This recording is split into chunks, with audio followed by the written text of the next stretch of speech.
What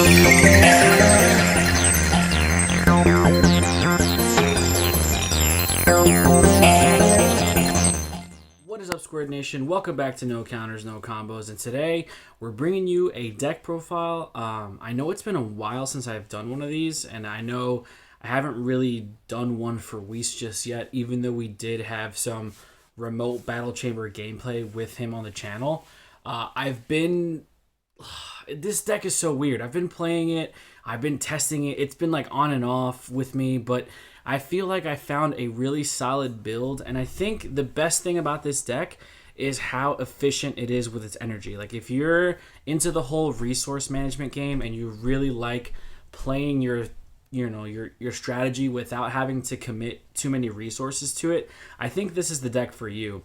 There's some like small tech choices that you can go with, or you can just make it a complete, Whis archetype specific deck. But I feel like if in a competitive space, whether it's locals or maybe even on like a bigger tournament level, like a PPT or regional or something like that, if it's, if you have the proper side deck built, you could probably take this to a tournament, right? So for those of you who don't know what Whis does, on the front side, he's your basic 10k leader, attack, auto, draw a card. And then he has an auto when it's your opponent's turn. If you combo with a yellow skillless battle card with 15k power, you can play it from your drop area after the combo, which is really good because it's going to help you, move your strategy forward, because this deck basically relies on 2-drop vanilla Vegetas and Gokus, right? His Awaken skill is really interesting. You do have the option of Awakening at 4 life, and you untap 1, draw 1, but then you have the alternative condition of Awakening when you control a unison with a specified cost of 2. So we'll get into it as to what our targets are, but basically when you have that unison on board, you can untap, you flip over, you untap 1, draw 1, and then you take life until you have 6. So if you awaken early with 8 life, you're essentially drawing 2 cards and awakening with 6 life, which is great for a mid-range / defensive deck that you can utilize your life now as another resource with your sparking negates and stuff, as we'll get into. But it's just really nice having. And then once he's awakened, it's auto, attack, draw. Still have the combo effect of comboing with a vanilla and playing it. But then he has activate main once per turn. You can pay a yellow and choose a Goku or a Vegeta on the board and send it to the drop area or KO it, whatever the language is on that. And then you can grab the EX Evolve target from the deck and play it out. So the reason this is good is because EX Evolve doesn't restand. So if you swing with your 2-drop, you can't EX Evolve and restand and continue to push, offensively. So this gives you an extra swing, which is great if you want to apply pressure.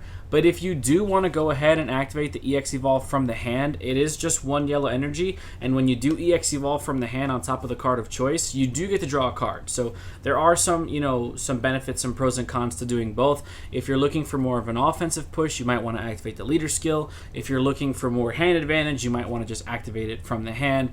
Obviously, you got to be careful with green and dormant potential and shocking death ball and stuff like that, because your vanillas are 2-drops. So if you swing with them offensively and they get popped, then your chain is basically shut down, right? So that's what the leader does.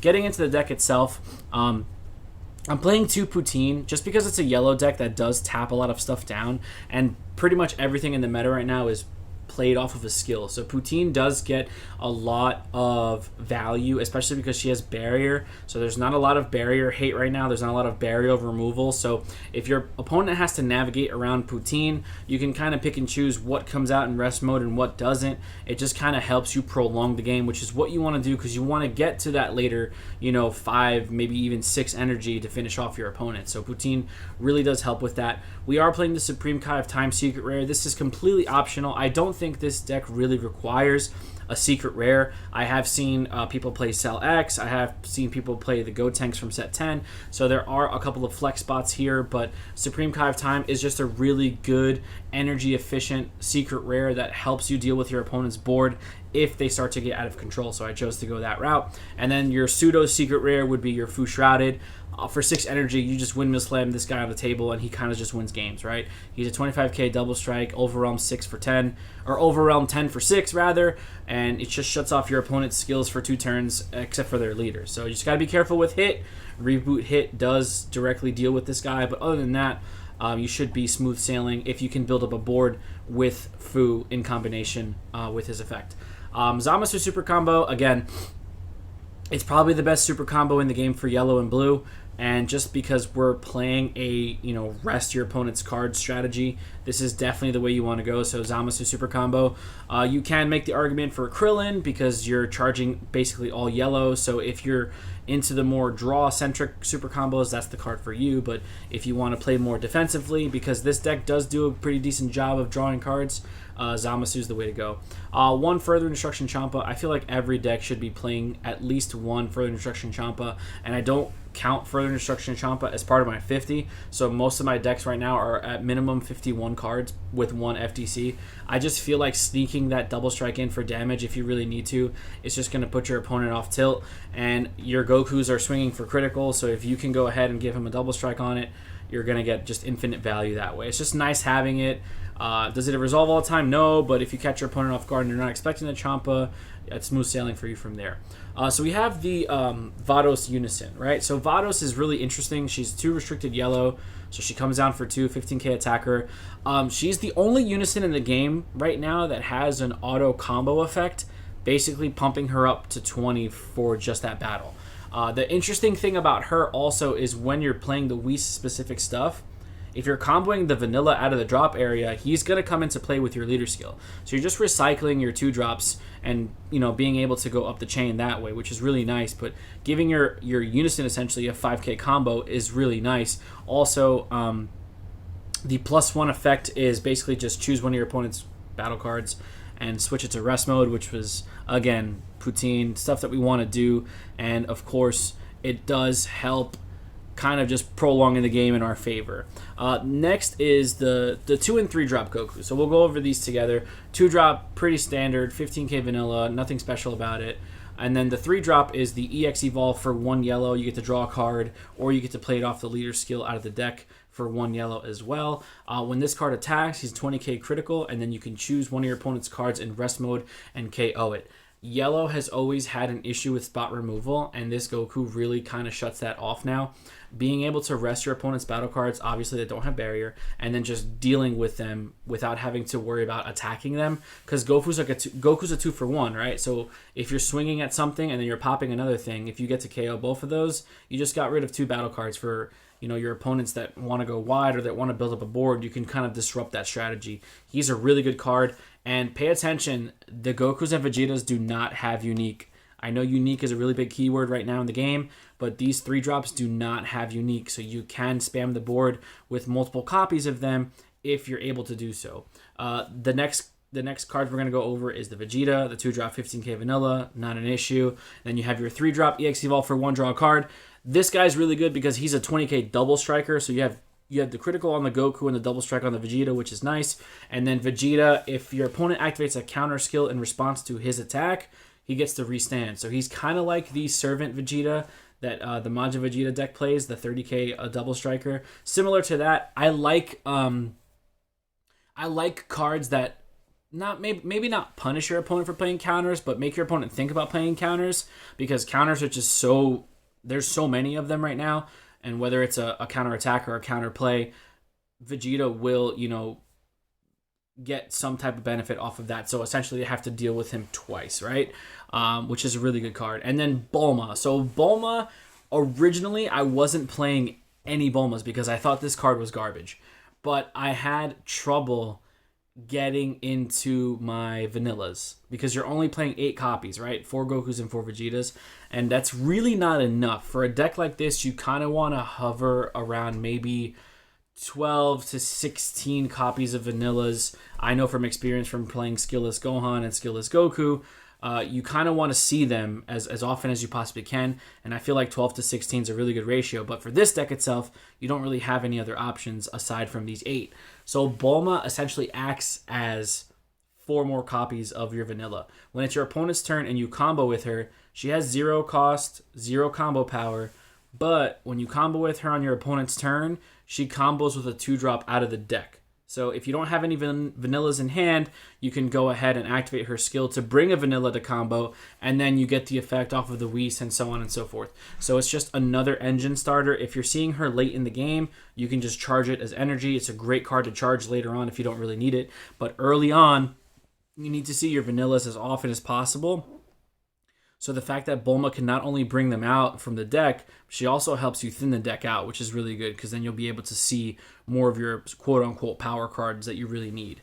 Next, we have the one-drop Whis for the archetype. It's pretty standard, 1 yellow energy. You look at the top 5 cards for a skillless yellow battle card or a unison with a restricted cost of 2, which is really great because you can search your Vados. But what makes this guy gas is when you activate your combo skill on your opponent's turn of playing the vanilla off of the leader, he gets to draw you a card. So you can only do it once per turn and then negate the skills for the turn. So it's a hard once per turn.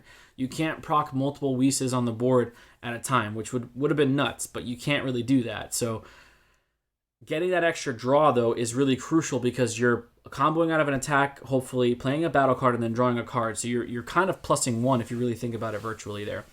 He's just a really good card. He helps you dig for your unison, which helps you awaken early. This deck has a very specific curve. Whis on 1, unison on 2, awaken, go off, right? So that's what you want to do, and it does that really well and very energy efficient. Technically, the archetype specific stuff don't need more than 1 energy. The tech cards, obviously, you're going to need more than 1 energy, but you can play this deck efficiently if you're just focusing on the archetype specific stuff. This new Frieza that we got in set 12 is ridiculous, right? He's a double striker, he's a blocker, and he has deflect, so he's gonna hit the board. He is a little expensive at 5 energy, but it's worth it. He does also have a permanent skill that makes it so your opponent can't get rid of him from the board with their skills, so he's gonna stick around. Like I said, he's a 25k double strike blocker, so you're gonna have offensive and defensive purposes there. Also, when he's played, you get to choose all of your opponent's cards in rest mode and KO them. So aside from barrier, if your opponent has just had a huge turn and they went off and they weren't able to kill you and you just windmill slam this guy on the table, you're going to get rid of all of those battle cards and they're going to have to reset themselves. Also, when your opponent activates a counter while he's on the board, you get to tap 2 energy. So essentially, their negates are going to cost them either 2 if they're sparking or 3 if they're hard playing a 1-drop negate, which is huge in my opinion because now it's going to really make your opponent think. If they're not playing a floodgate, they're going to have to tap 3 energy and still have some type of plan. If you're playing against red decks and they go ahead and topo you, that topo is going to cost them 2 extra energy, so he's going to cost 4. So it, again, like I said, you're not really punishing your opponent for playing counters, but you're making them think about when they want to do it because it might hurt them in the long run. So just keep an eye on this Frieza. I think he's a really good card, especially for yellow decks. 2 Flying Nimbus. I mean, it's the only real floodgate that we have for yellow right now until we get something new. 4 Time Magic. I really like this card. It's a Sparking Negate. You awaken early, so like I said, you can use your life as another resource. But there's a lot of dual attackers in the game right now. Gotenks, Majin Buu. There's just a lot of cards that you might want to just rest and not be able to restand and just kind of survive, right? So I really like this card. Yellow's kind of lacking in the negate department right now. Release from Evil is a really good card, but I don't own them, so I don't play them. That's just how I am, right? But I think Time Magic really does get the job done when it's played in the right situations, and it's just a really good extender, especially for attackers that can restand and just kind of continue to do things, right? We're playing 2 Bergamo. The reason I'm playing 2 Bergamo and not 3 is because I really don't want to resolve this.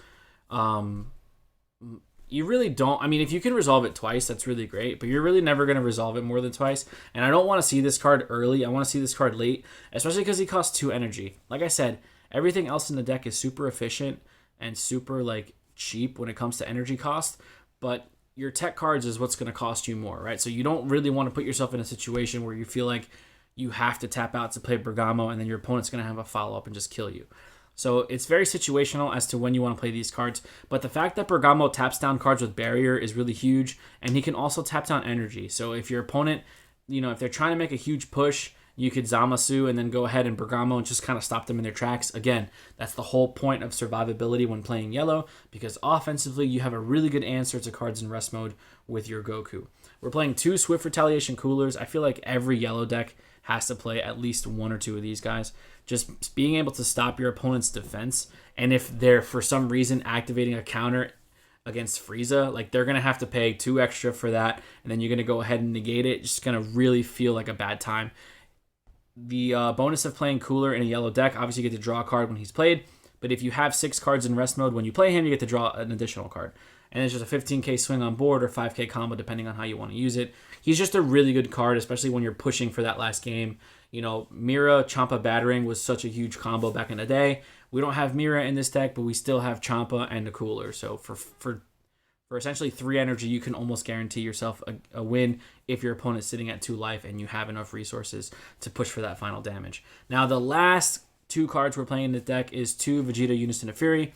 This card, the reason I'm maining it and not siding it is because obviously most of my locals are a best of 1, but he really does shut down these decks that like to go super tall, super early, you know, a la Dark Broly or Broly BR. You know, if they're going up their chains really early and they don't have that amount of energy, he just kind of stops them, right? Like they really can't do anything. There's not a lot of interaction with Unisons. Yeah, Dark Broly's SR does get rid of battle cards on the board, send them to the warp, but you got to remember they don't interact with the Unisons that well. So it's just a secondary Unison to have. Like if you're playing against those strategies and your opponent just kills your Vados outright, you can still search this guy from top 5 off of Whis because he is 2 restricted yellow. And if you can build up the markers on him and -3, you can really push in for that 20k dual attack double strike for game. And your opponent just really can't do anything about it if they're playing really big, beefy boys, right? So that's why we're playing this guy. I know it gives Dark Broly a hard time, so Dark Broly is one of the best decks in the meta right now.